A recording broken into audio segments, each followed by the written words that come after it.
Bismillahirrahmanirrahim. Assalamu alaikum. I hope you all are going very good. Today we are going to start our lecture with exercise 4.1 of unit number 2.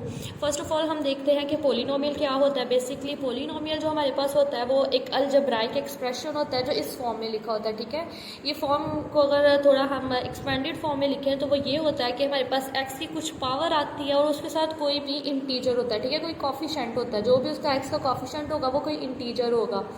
तो ये सारे expression को हम कहते हैं ये हमारा पोलिनोमियल है.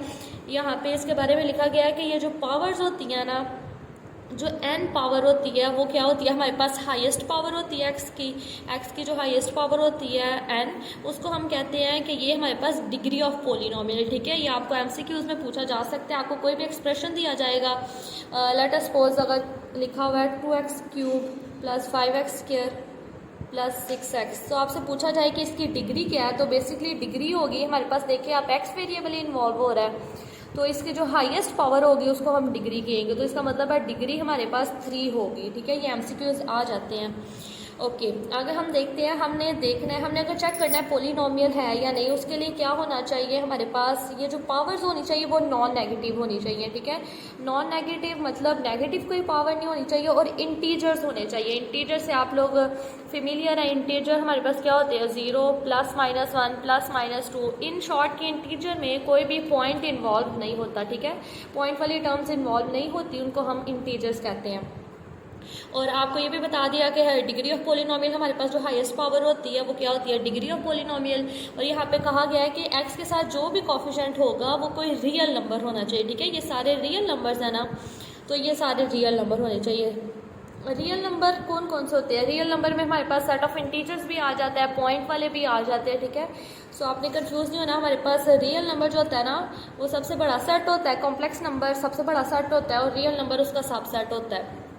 तो रियल नंबर में हमारे पास पॉइंट वाले, फ्रैक्शन वाले, डेसिमल सारे आ जाएंगे numbers. Okay, first of all हमारा जो फर्स्ट क्वेश्चन है उसमें हमारे पास पोलिनोमियल से रेलिवेंट क्वेश्चन किया गया. हमें कुछ उसके फर्दर पार्ट्स दिए गए और पूछा गया कि बताएं ये पोलिनोमियल है या नहीं. हम अगर अपने ये फर्स्ट वाले क्वेश्चन को थोड़ा सा सिंप्लीफाइड फॉर्म में लिखें तो इसको हम लिख सकते हैं 3x² प्लस, अब देखिए ये एक्स की पावर 2 है. अगर हम इसको ऊपर लेके जाना चाहें तो एक्स की पावर हो जाएगी -2 -5 एज इट इज. अब हम देखते हैं हमारे पास पहला जो एक्स की पावर है वो हाईएस्ट पावर होगी, इसको डिग्री ऑफ पोलिनोमियल कहेंगे. ये हमारे पास 2 है. आगे जब हम सेकंड वेरिएबल पे मूव करते हैं, यहाँ पे पावर आ गया नेगेटिव, जबकि हमने डेफिनेशन में पढ़ा था कि पावर को कभी भी नेगेटिव नहीं होना चाहिए. इसका मतलब है कि ये फुलफिल नहीं कर रहा पोलिनोमियल की कंडीशन को, तो इसका मतलब है ये पोलिनोमियल नहीं है. आगे लिख देंगे नो. सेकेंड क्वेश्चन की तरफ अगर देखें तो अच्छा, एक चीज़ जो मैं आपको बताना भूल गई कि ये जो हमारे पास होते हैं ना, इसमें आगे जैसे जैसे हमने फर्दर आगे जाते जाना है, जो हमें टर्म्स गिवन होंगी, हमारी पावर रिड्यूस होना शुरू हो जाएगी. रिड्यूस का मतलब कि पावर्स कम होती जाएंगी. जैसे आप देख रहे हैं सबसे पहले n पावर है, वेरी नेक्स्ट जो पावर है वो है n में से 1 को माइनस किया, फिर क्या n में से 2 को माइनस किया. ठीक है, इनमें एक सिमेट्री है, तो इस चीज़ का अपने ध्यान रखना है कि एक खास ऑर्डर के अंडर ये हमें इक्वेशन दी जाए.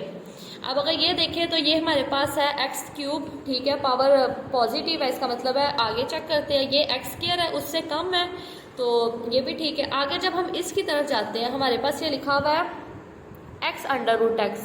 आपको पता है अंडर रूट लिखा हुआ है तो हम इसको लिख सकते हैं x × x की पावर 1/2. ठीक है, 1/2 पावर बन रही है ना. अब x पावर इसकी 1/2 इसकी और 1 इसकी, तो इनको जब ऐड करेंगे वो हो जाएगा 1 + 1/2. इसका एलसीएम लेंगे तो हमारे पास आ जाएगा x पावर 3/2.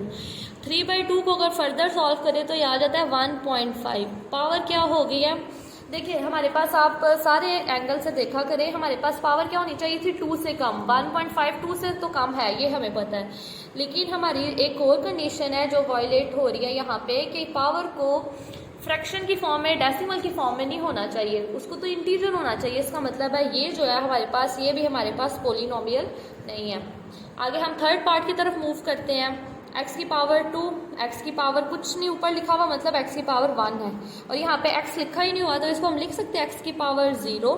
ठीक है, 0 का मतलब यही है कि कुछ भी नहीं है, तो ये पूरी कंडीशन को फुलफिल कर रहा है. इसका मतलब है ये हमारे पास पोलिनोमियल है.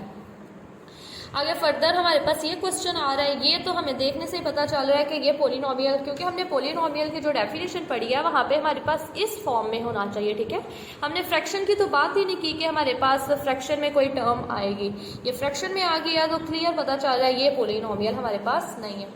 अब हम क्वेश्चन नंबर 2 की तरफ मूव करते हैं। क्वेश्चन नंबर 2 में हमें कहा गया है कि आप बताएं क्या ये रैशनल एक्सप्रेशन है या नहीं। रैशनल एक्सप्रेशन की बात की जाए तो रैशनल एक्सप्रेशन क्या होता है, इसमें हमारे पास p/q की फॉर्म में हमारे पास कोई टर्म लिखी होती है। p/q मतलब कि कोशेंट फॉर्म में लिखा होता है, या फ्रैक्शन फॉर्म, आप उससे फेमिलियर आप फ्रैक्शन फॉर्म कह लें, फ्रैक्शन फॉर्म में लिखा होता है। और इधर एक कंडीशन होती है कि जो नीचे डिनोमिनेटर में लिखा होता है वो ज़ीरो नहीं होना चाहिए।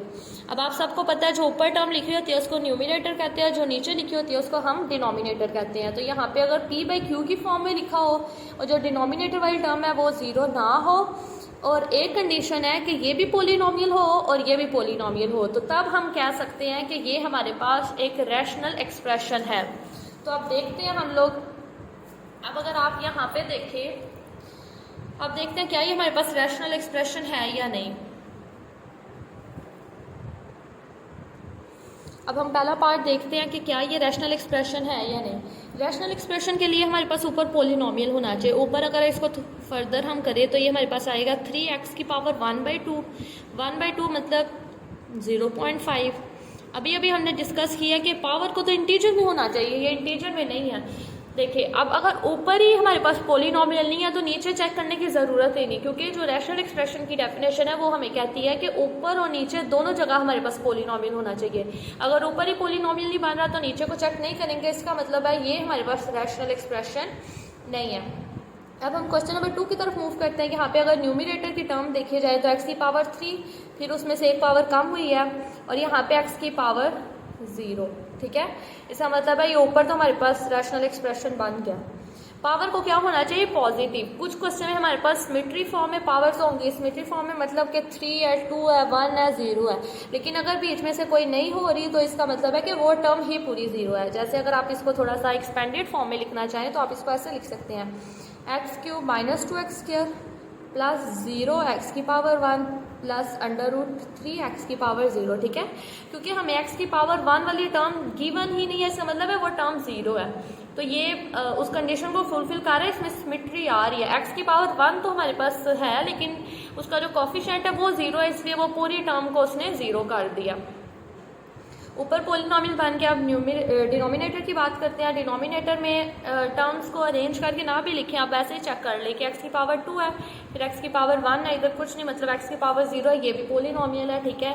ये हमारी ये वाली कंडीशन फुलफिल हो गई है कि हमारे पास क्वोशिएंट फॉर्म में लिखा हुआ है और दोनों पोलिनोमियल्स आप देखते हैं डिनोमिनेटर वाली टर्म 0 तो नहीं है, ये हमें क्लियरली देखने से पता चल रहा है कि ये 0 नहीं है। इसका मतलब है कि ये सारा पोलिनोमियल है, हम लिख देंगे येस इट इज़, सॉरी ये हमारे पास रैशनल एक्सप्रेशन है।